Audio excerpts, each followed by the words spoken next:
2 Kings chapter 1. After Ahab's death, Moab rebelled against Israel. Now Ahaziah had fallen through the lattice of his upper room in Samaria and injured himself. So he sent messengers, saying to them, "Go and consult Baal-zebub, the god of Ekron, to see if I will recover from this injury." But the angel of the Lord said to Elijah the Tishbite, "Go up and meet the messengers of the king of Samaria and ask them, is it because there is no God in Israel that you are going off to consult Baal-zebub, the god of Ekron? Therefore this is what the Lord says, you will not leave the bed you are lying on, you will certainly die." So Elijah went.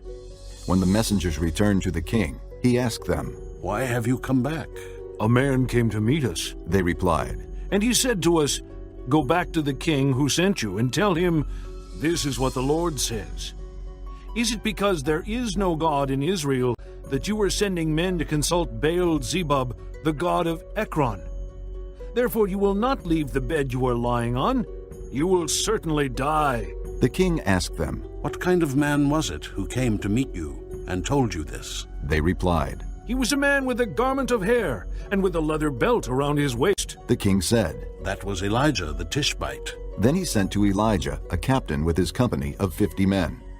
The captain went up to Elijah, who was sitting on the top of a hill, and said to him, "Man of God, the king says, 'Come down.'" Elijah answered the captain, "If I am a man of God, may fire come down from heaven and consume you and your 50 men." Then fire fell from heaven and consumed the captain and his men. At this, the king sent to Elijah another captain with his 50 men. The captain said to him, "Man of God, this is what the king says.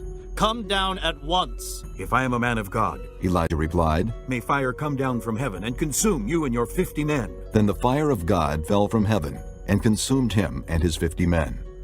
So the king sent a third captain with his 50 men.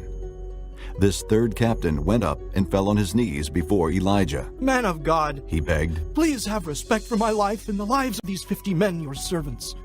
See, fire has fallen from heaven and consumed the first 2 captains and all their men. But now, have respect for my life." The angel of the Lord said to Elijah, "Go down with him, do not be afraid of him." So Elijah got up and went down with him to the king. He told the king, "This is what the Lord says. Is it because there is no God in Israel for you to consult that you have sent messengers to consult Baal-zebub, the god of Ekron? Because you have done this, you will never leave the bed you are lying on. You will certainly die." So he died, according to the word of the Lord that Elijah had spoken. Because Ahaziah had no son, Joram succeeded him as king in the 2nd year of Jehoram, son of Jehoshaphat, king of Judah. As for all the other events of Ahaziah's reign, and what he did, are they not written in the book of the annals of the kings of Israel?